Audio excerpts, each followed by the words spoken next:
ഞാൻ professor NS Shyamaprasad. ഇന്നൊരു motivational ക്ലാസ്സാണ് എടുക്കുന്നത്. നമ്മളെല്ലാം കേട്ടുള്ള ഒരു പഴയ സിനിമാ ഗാനമുണ്ട്, സ്വപ്നങ്ങൾ സ്വപ്നങ്ങൾ സ്വപ്നങ്ങളിൽ നിങ്ങൾ സ്വർഗകുമാരികളുണ്ട്. ഈ സ്വപ്നം കാണാനായിട്ട് ഭാരതീയരെ പ്രേരിപ്പിച്ചതും പ്രോത്സാഹിപ്പിച്ചതെല്ലാം നമ്മുടെ 11ാമത്തെ പ്രസിഡൻ്റായിരുന്ന APJ അബ്ദുൽ കലാമാണ്. അദ്ദേഹം നമുക്കെല്ലാം അറിയാം. അദ്ദേഹം തമിഴ്നാട്ടിലുള്ള രാമേശ്വരം എന്നുള്ള സ്ഥലത്താണ് ജനിച്ചത്. വളരെ പാവപ്പെട്ട ഒരു കുടുംബത്തിൽ ജനിച്ച അദ്ദേഹം ജീവിക്കാൻ വേണ്ടി ഒരുപാട് കഷ്ടപ്പെട്ടിട്ടുണ്ട്. കൊച്ചു സ്കൂളിൽ പഠിക്കുന്ന കാലത്ത് ന്യൂസ് പേപ്പർ ബോയ് ആയിട്ട് പ്രവർത്തിച്ചിട്ടാണ് അദ്ദേഹം പഠിച്ചത്. പക്ഷേ അദ്ദേഹത്തിൻ്റെ ആഗ്രഹം വലിയൊരു സയൻറ്റിസ്റ്റ് ആകണമെന്നായിരുന്നു. അദ്ദേഹം നന്നായിട്ട് ശ്രമിച്ചു, അതിനുവേണ്ടി പഠിച്ചു. ISROയിലെ അദ്ദേഹം അറിയപ്പെട്ട മിസൈൽ മാൻ ഓഫ് ഇന്ത്യ എന്നറിയപ്പെട്ടിരുന്നു. അതിനുശേഷം അദ്ദേഹം ഇന്ത്യയുടെ പ്രസിഡൻ്റായി മാറി, 11ാമത്തെ പ്രസിഡൻ്റായി മാറി. അദ്ദേഹം എപ്പോഴും ജനങ്ങളോട് പറയുന്ന ഒരു കാര്യമുണ്ട്, എപ്പോഴും സ്വപ്നം കാണുക. അദ്ദേഹത്തിൻ്റെ അഭിപ്രായത്തിൽ സ്വപ്നം എന്ന് പറയുന്നത് നമ്മൾ ഉറങ്ങുമ്പോൾ കാണുന്നതല്ല. അദ്ദേഹം പറയുന്ന സ്വപ്നം എന്ന് പറയുന്നത് നമ്മളെ ഉറങ്ങാൻ അനുവദിക്കാത്ത, നമ്മുടെ മനസ്സിലുള്ള ചില ചിന്തകൾ നമ്മളെ ഉറങ്ങാൻ അനുവദിക്കുന്നത്, നമ്മളെ ആഗ്രഹങ്ങൾ നേടണം, അതുകൊണ്ട് നമ്മളെ ഉറങ്ങാൻ അനുവദിക്കുന്നില്ല. അദ്ദേഹം പറയുന്നത് dream is not what you see when you are sleeping, it is that does not allow you to sleep. നമ്മൾ അലവ് ചെയ്യുന്നില്ല. ഇപ്പം നമുക്ക് IAS കിട്ടണമെന്നാണ് ആഗ്രഹമെങ്കിൽ ചുമ്മാ ഉറങ്ങാൻ സമ്മതിക്കത്തില്ല. നമ്മൾ പഠിക്കാനൊരു ത്വരയുണ്ടാകും, നമ്മൾ പഠിക്കാം. അപ്പോൾ അങ്ങനെ നമ്മുടെ ഒരു ആഗ്രഹം ഉണ്ടെങ്കിൽ അത് സാധിക്കുന്നതിന് വേണ്ടി നമ്മൾ കഠിനമായി പ്രവർത്തിക്കണം. അതിനുവേണ്ടി നല്ല സ്വപ്നങ്ങൾ കാണണമെന്നാണ് നമ്മുടെ പ്രസിഡൻ്റായിരുന്ന ഡോക്ടർ APJ അബ്ദുൽ കലാം നമ്മൾ ജനങ്ങളോടെല്ലാം പറഞ്ഞത്. ഇത് പറഞ്ഞപ്പോഴാണ് എനിക്ക് പെട്ടെന്ന് പഴയൊരു കഥ ഓർമ്മയുള്ളത്. ഫ്രാൻസിലെ എംപററായിരുന്ന നെപ്പോളിയൻ ബോണപ്പാർട്ട്, അദ്ദേഹത്തെ കേട്ടുള്ള കാര്യമില്ല. അദ്ദേഹത്തിൻ്റെ കുട്ടിക്കാലത്ത് അദ്ദേഹത്തിൻ്റെ വലിയ ആഗ്രഹം ഫ്രഞ്ച് ആർമിയുടെ ജനറലാകണം, ഫ്രാൻസിൻ്റെ എംപററാകണം. ഇതായിരുന്നു ഈ കുട്ടിയുടെ മനസ്സിലെ മോഹം. ഈ മോഹം മനസ്സിലാണ് അദ്ദേഹം എപ്പോഴും നടക്കുന്നത്. അപ്പോൾ ഒരു ദിവസം സ്കൂളിൽ പോകുന്ന സമയത്ത് അദ്ദേഹം വഴിയിൽ വെച്ച് ഒരു കൈനോട്ടക്കാരനെ കണ്ടു. വഴിയിൽ ഒരു കൈനോട്ടക്കാരൻ, പാമിസ്റ്റ് എന്ന് പറയും, അതിലിരുന്ന് കൈ നോക്കി ഫലം പറയുന്നു, ഭാവി ഭൂതം എല്ലാം പറയുന്ന ഒരു കൈനോട്ടക്കാരൻ. അപ്പോൾ എന്ത് ചെയ്തു, ഇദ്ദേഹം പെരുക്കൻ ചെന്ന് ഇയാളുടെ അടുത്തുകൂടി ഒടിയിൽ ചോദിച്ചു, എന്താ കുട്ടിക്ക് വേണ്ടതെന്ന് ചോദിച്ചു. അപ്പോൾ അയാൾ പറഞ്ഞു, നെപ്പോളിയൻ പറഞ്ഞു, എൻ്റെ കൈയൊന്ന് നോക്കണം, എന്താ അറിയേണ്ടത്, എനിക്ക് ഇന്ത്യയുടെ ഫ്രാൻസിലെ ജനറൽ ആകണമെന്ന് ആഗ്രഹം, ഫ്രാൻസിലെ എംപറർ ആണെന്ന് ആഗ്രഹം, അത് സാധിക്കുമോ എന്ന് ചോദിച്ചു. അപ്പം ആ കൈനോട്ടക്കാരൻ അദ്ദേഹത്തിൻ്റെ നെപ്പോളിയൻ്റെ കൈ പിടിച്ചിങ്ങനെ നോക്കിയിട്ട് പറഞ്ഞു, ഇല്ല, അതിനുള്ള രേഖയില്ല, പേജിലേയും കാണുന്നില്ല എന്ന്. അപ്പോഴത്തേക്ക് നെപ്പോളിയൻ ചെയ്യുന്ന അറിയാം, അവിടെ ഇരുന്ന ഒരു ചെറിയ കത്തി എടുത്തിട്ട് അദ്ദേഹത്തിൻ്റെ കൈ ഇങ്ങനെ ഒരു വര വരച്ചു. ആ വരയിൽ കൂടെ ചോര ഇങ്ങനെ ഒഴുകി. അപ്പോഴത്തേക്ക് ഈ കൈനോട്ടക്കാരൻ പറഞ്ഞു, നീ ആകും, നിനക്ക് നിശ്ചയദാർഢ്യമുണ്ട്, അതുകൊണ്ട് നീ കണിശമായിട്ടും നീ ഈ എംപററാകും, ജനറലാകും എന്ന് പറഞ്ഞു. അതുപോലെ തന്നെ ആ മനസ്സിലെ ആഗ്രഹം അദ്ദേഹം സഫലീകരിച്ചു. അദ്ദേഹം ഫ്രഞ്ച് ജനറലായി, ഫ്രാൻസിലെ എംപററായി. അതുപോലെ നമുക്ക് ഏതൊരു ആഗ്രഹം ഉണ്ടെങ്കിൽ ആഗ്രഹം മനസ്സിൽ വെച്ചാൽ മാത്രം പോരാ, വേണമെങ്കിൽ നമ്മുടെ വീട്ടിലെ ഭിത്തിയിൽ എഴുതി വയ്ക്കാം, നമ്മുടെ ആഗ്രഹം ഇതാണ്. ആ ആഗ്രഹം നമ്മളിങ്ങനെ മോട്ടിവേറ്റ് ചെയ്തിട്ടുണ്ട്. ഈ വർഷത്തെ 2026 IAS എക്സാമിനേഷൻ റിസൾട്ട് വന്നപ്പോൾ മലയാളിയായ ഒരു പെൺകുട്ടി ശ്രീജ 57ാമത്തെ റാങ്കാണ് ആ കുട്ടി കിട്ടിയത്. അപ്പം ആ കുട്ടിയെക്കുറിച്ച് ഒരുപാട് ഇൻ്റർവ്യൂ ഒക്കെ പേപ്പറിലുണ്ടായിരുന്നു. അപ്പോൾ അതിനകത്ത് പേപ്പറിൽ വന്നൊരു വാർത്ത, ആ കുട്ടിക്ക് ഒരു ബക്കറ്റ് ലിസ്റ്റ് പറഞ്ഞാൽ നമ്മളിങ്ങനെ ഗ്രാജുവലായിട്ട് എന്തൊക്കെ അച്ചീവ് ചെയ്യാൻ ഉദ്ദേശിക്കുന്നവരുടെ ലിസ്റ്റ് ആ കുട്ടിയുടെ മുറിയിൽ ഒട്ടിച്ചു വെച്ചിട്ടുണ്ട്, ഒരു പേപ്പറിൽ എഴുതിയിട്ട്. അതിലത്തെ ആദ്യത്തെ ആഗ്രഹമായിട്ട് എഴുതുന്നത് IAS 2026 IFS 2026 എന്നാണ് അത് ആഗ്രഹം എഴുതി വെച്ചു. അതുപോലെ തന്നെ 2020 ആ ആഗ്രഹം സാധ്യമായി. അത് ആ കുട്ടിക്ക് IFS കിട്ടി. കേരളത്തിൽ 57ാമത്തെ റാങ്ക്, ഇന്ത്യയിലെ ആകെയുള്ള ലിസ്റ്റിൽ 57ാമത്തെ റാങ്ക് കിട്ടി. നാച്ചുറലി IFSലേക്ക് സെലക്ട് ചെയ്തു. അപ്പോൾ ഈ ആഗ്രഹം മനസ്സിലുണ്ടായിരുന്നുകൊണ്ട് അതിനു വേണ്ടി കഠിന അധ്വാനം ചെയ്തു. അതനുസരിച്ച് നേടാനും സാധിച്ചു. അപ്പോൾ നമുക്കൊരു സ്വപ്നം ഉണ്ടെങ്കിൽ അത് സാക്ഷാത്കരിക്കാൻ വലിയ ബുദ്ധിമുട്ടുണ്ടാകത്തില്ല, ഹാർഡ് വർക്ക് വേണം. അപ്പം നമ്മൾ പൊതുവെ പറയും, success comes four work only in dictionary മാത്രമേ സക്സസ് വർക്കിന് മുമ്പ് വരുന്നുള്ളൂ.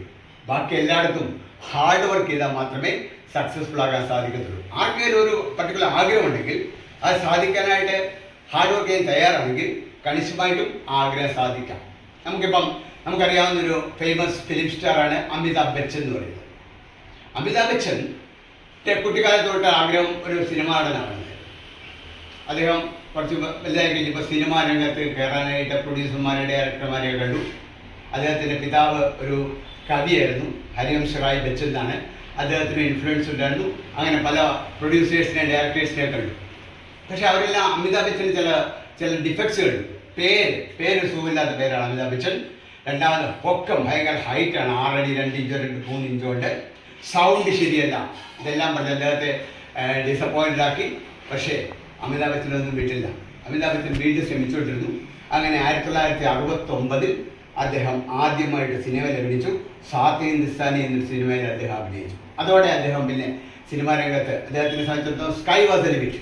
ഇപ്പോഴും 93-ാമത്തെ വയസ്സിൽ അദ്ദേഹം ഹിന്ദി ഫീൽഡിൽ വളരെ പോപ്പുലറായിട്ട് നിൽക്കാൻ സാധിക്കും. അപ്പോൾ ഒരു ആഗ്രഹം നമുക്ക് മനസ്സിലുണ്ടെങ്കിൽ ആരൊക്കെ നമ്മളെ റിജക്റ്റ് ചെയ്താലും എന്തെല്ലാം തോൽവി ഉണ്ടായാലും നമ്മൾ വിജയിക്കും എന്നൊരു തീരുമാനത്തോട് മുന്നോട്ട് പോയാൽ കണിശമായിട്ടും അത് സാധിക്കും. ഉദാഹരണത്തിനാണ് Thomas Alva Edison. Thomas Alva Edison electric bulb കണ്ടുപിടിച്ചു. ബൾബ് കണ്ടുപിടിച്ചപ്പോൾ അതിനൊരു ഫിലമെൻറ്റിനെ ഏത് മെറ്റൽ ഉപയോഗിക്കണം, അതങ്ങോട്ട് കിട്ടുന്നില്ല. കൂടുതൽ കത്തിയിരിക്കുന്ന ഒരു മെറ്റൽ കണ്ടുപിടിക്കണം. ഇങ്ങനെ ഓരോ മെറ്റൽ എടുത്ത് പരിശോധിക്കും, അത് ശരിയാകത്തില്ല. അങ്ങനെ 1000-1200 പ്രാവശ്യം പല മെറ്റൽ ടെസ്റ്റ് ചെയ്തതിന് ശേഷമാണ് അദ്ദേഹം ഫൈനലി കണ്ടുപിടിക്കുന്നത്. അപ്പോൾ അദ്ദേഹത്തോട് ചോദിച്ചു, ഓരോ പ്രാവശ്യം തോറ്റു പോകുമ്പം സങ്കടം തോന്നില്ല എന്ന് പറഞ്ഞില്ല, ഈ സാധനം അതിന് കൊള്ളത്തില്ല എന്നുള്ളൊരു കണ്ടുപിടുത്തത്തിൽ നടത്തി. അങ്ങനെ ഈ തോൽവിയിൽ നിന്നും പരാജയത്തിൽ നിന്നും നമുക്ക് വിജയം കണ്ടുപിടിക്കാം. നമ്മളെല്ലാവരും പഠിച്ചിട്ടുണ്ട്. എബ്രഹാം ലിങ്കൺ ഒരുവിധ ആദ്യകാലങ്ങളിൽ എല്ലാ ഫീൽഡിലും അദ്ദേഹം പരാജയപ്പെട്ടു. അമേരിക്കയിലെ സ്റ്റേറ്റ് ലെജിസ്ലേച്ചർ ഇലക്ഷൻ തോറ്റു, സെനറ്റ് പാർട്ടിയിൽ നിന്ന് തോറ്റു, അങ്ങനെ പല പ്രാവശ്യം തോറ്റു, പലതരത്തിലുള്ള പരാജയം ഉണ്ടായതിനു ശേഷമാണ് അദ്ദേഹം അമേരിക്കയുടെ പ്രസിഡൻ്റായി തിരഞ്ഞെടുക്കപ്പെട്ടത്. അപ്പോൾ നമുക്ക് നല്ലൊരു ആഗ്രഹം നമ്മുടെ മനസ്സിലുണ്ടെങ്കിൽ അത് സാധിക്കാനായിട്ട് ശ്രമിക്കാമെന്നുണ്ടെങ്കിൽ കണിശമായിട്ട് നമുക്ക് സാധിക്കും. നമ്മുടെ ആൽക്കമിസ്റ്റ് എന്നൊരു ബുക്കുണ്ട്, പോലോ കൊയ്ലോ എഴുതിയത്. പോലോ കൊയ്ലോയുടെ ഈ ബുക്കിനകത്ത് പറയുന്നത്, നമുക്ക് നല്ലൊരു ആഗ്രഹമുണ്ടെങ്കിൽ അത് നടപ്പിലാക്കാൻ നമ്മൾ തയ്യാറുമാണെങ്കിൽ ലോകം മുഴുവൻ നമ്മളെ സഹായിക്കാൻ വരുമെന്നാണ് ആൽക്കമിസ്റ്റ് പറയുന്നത്. ലോകം മുഴുവൻ സഹായത്തില്ലെങ്കിലും നമ്മൾ പറയും കുറേ പേരെങ്കിലും നമുക്ക് അനുകൂലമായിട്ട് നിന്ന് കഴിഞ്ഞാൽ നമുക്ക് ഇതൊക്കെ സാധിക്കും. ഇപ്പം നമ്മുടെ മലയാളത്തിലൊരു പഴഞ്ചൊല്ലുണ്ട്, താൻ പാതി ദൈവം പാതി. അതായത് ഏത് കാര്യത്തിലും കുറേ നമ്മൾ ചെയ്യുന്നു, ദൈവം സഹായിക്കുന്നേ ഉള്ളൂ. പക്ഷേ ദൈവത്തിനെ മാത്രം ഡിപ്പെൻഡ് ചെയ്ത് നമുക്ക് പോകാൻ സാധിക്കത്തില്ല. ഒരു ഫേമസ് ഇംഗ്ലീഷ് മോട്ടിവേഷൻ ബുക്കുണ്ട്, ശിവഖേര എഴുതിയ യു ക്യാൻ ബി. ആ ബുക്കിനകത്ത് രസകരമായൊരു കഥയുണ്ട്. ആ കഥയിൽ പറയുന്നതെന്ന് വെച്ചാൽ ഒരു ഗ്രാമത്തിൽ വെള്ളപ്പൊക്കം ഉണ്ടാകും. അവിടെ ഒരു വൃദ്ധനായ മനുഷ്യൻ, അതിൽ 24 മണിക്കൂർ ദൈവത്തെ പ്രാർത്ഥിച്ചിരിക്കുന്ന ആൾ. അയാളുടെ വീട്ടിലെ കുടിലേക്ക് ഗവൺമെൻറ് ജീപ്പ് അയച്ചു കൊടുത്തിട്ട് പറയും, ജീപ്പിൽ കയറി നിങ്ങളെ റീഹാബിലിറ്റേഷൻ സെൻറ്ററിൽ കൊണ്ടുപോകാൻ, എന്ന് വെച്ചാൽ ഇവിടെ വെള്ളം പൊങ്ങാണ്, ഇവിടെ താമസിക്കാൻ പറ്റില്ല. അദ്ദേഹം പറഞ്ഞു, ഇല്ലില്ല, എന്നെ ദൈവം നോക്കിക്കോളും, അതെനിക്ക് പേടിയൊന്നുമില്ല, അത് ഞാൻ 24 മണിക്കൂർ ദൈവത്തെ ഭജിക്കുന്ന ആളാണ്. അങ്ങനെ ജീപ്പ് തിരിച്ചുപോയി. കുറച്ച് കഴിഞ്ഞ് വെള്ളം പൊങ്ങി വരികയാണ്. അവസാനം അവരുടെ വള്ളം അയച്ചു. ഗവൺമെൻറ്റിൽ ഒരു വള്ളം കൊണ്ടുവന്നിട്ട് അദ്ദേഹത്തോട് പറഞ്ഞ് കയറാൻ പറഞ്ഞു, രക്ഷപ്പെട്ടാം. അദ്ദേഹം അതിനും തയ്യാറില്ല, ദൈവം എന്നെ നോക്കിക്കൊള്ളുന്നുണ്ട്. കുറച്ച് കഴിഞ്ഞ് അവസാനം വെള്ളം പൊങ്ങി അദ്ദേഹത്തിൻ്റെ കുടിലെ മുകളിലിരിക്കുകയാണ്. അപ്പോൾ ഹെലികോപ്റ്റർ വന്നിട്ട് ലാഡറിനെ കൊടുത്തിട്ട് പറഞ്ഞ് കയറും, നിങ്ങളെ രക്ഷിക്കാമെന്ന്. അപ്പോൾ അദ്ദേഹം പറഞ്ഞു, വേണ്ട, എന്നെ ദൈവം നോക്കിക്കൊള്ളുന്നുണ്ട്. അവസാനം എന്ത് പറ്റി? വെള്ളം പൊങ്ങി അദ്ദേഹം മരിച്ചു. വെള്ളത്തിൽ മുങ്ങി മരിച്ചു കഴിഞ്ഞ് സ്വർഗത്തിലെത്തിയെന്നാണ് പറയുന്നത്. സ്വർഗത്തിലെത്തിയപ്പോൾ അദ്ദേഹം പറഞ്ഞു, ദൈവത്തിനെ എനിക്ക് കാണണം. ദൈവത്തിനെ കണ്ടു. ദൈവത്തിനോട് ചോദിച്ചു, ഞാൻ 24 മണിക്കൂറും ദൈവത്തെ പ്രാർത്ഥിക്കുന്ന ആളാണ്, എന്നിട്ട് എന്നെ സഹായിച്ചില്ലല്ലോ എന്ന് പറഞ്ഞു. അപ്പം ദൈവം പറഞ്ഞു, സഹായിച്ചില്ലെന്ന് ആര് പറഞ്ഞു? ഞാൻ ആദ്യം ഒരു ജീപ്പായിട്ട് എൻ്റെ അടുത്ത് വന്നു, പിന്നീട് വള്ളമായിട്ട് വന്നു, പിന്നെ ഒരു ഹെലികോപ്റ്ററായിട്ട് വന്നു.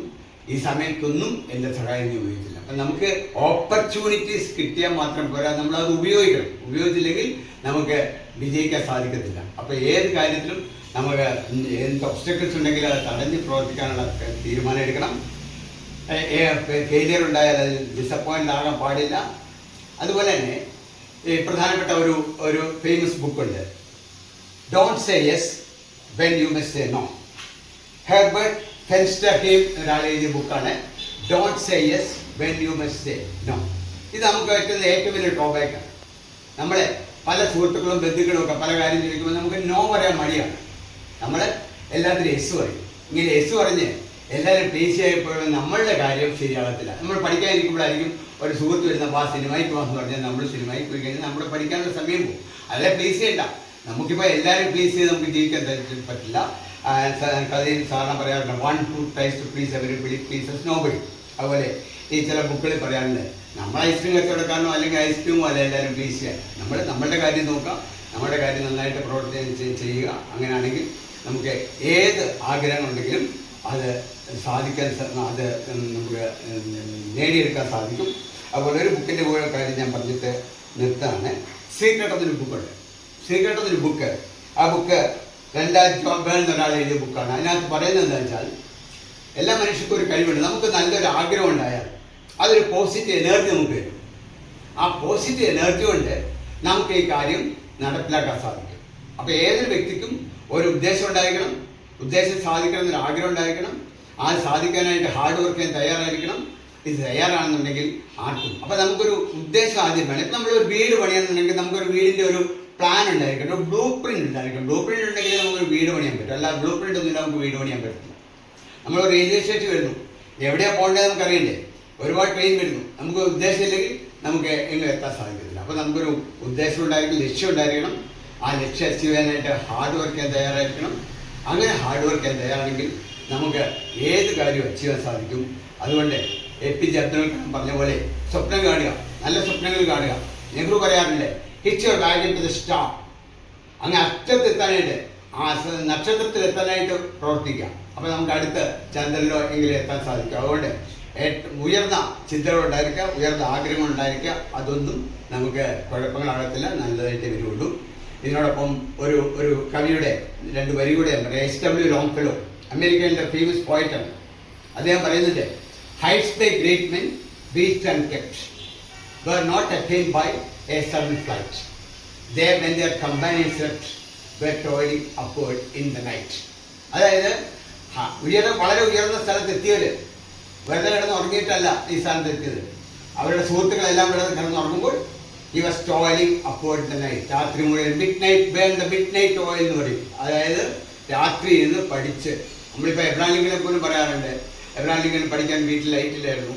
അദ്ദേഹം രാത്രിയിൽ വെയിലെ സ്ട്രീറ്റ് ലൈറ്റ് ചൂട്ടിലിരുന്നാണ് അദ്ദേഹം പഠിച്ചിരുന്നതെന്ന് പറയുന്നത്. അപ്പം നമുക്ക് പഠിക്കണമെന്നൊരു ആഗ്രഹമുണ്ട്, അല്ലെങ്കിൽ ഒരു കാര്യം നേടണമെന്ന് ആഗ്രഹമുണ്ടെങ്കിൽ അതിനുവേണ്ടി നമ്മൾ ശ്രമിക്കുകയാണെങ്കിൽ അസാധ്യമായിട്ടൊന്നുമില്ല. നെപ്പോളിയൻ പറയുന്ന പോലെ, the word impossible occurs only in the dictionary of fools. ഫൂൾസിൻ്റെ ഡിക്ഷണറി മാത്രമേ ഇമ്പോസിബിൾ ഉള്ളൂ. ബാക്കി ഏത് കാര്യവും നമുക്ക് ധൈര്യമായിട്ട് നമുക്ക് നടപ്പിലാക്കാനായിട്ട് പ്രവർത്തിക്കാമെന്നുണ്ടെങ്കിൽ നമുക്ക് നേടാവുന്നതാണ്.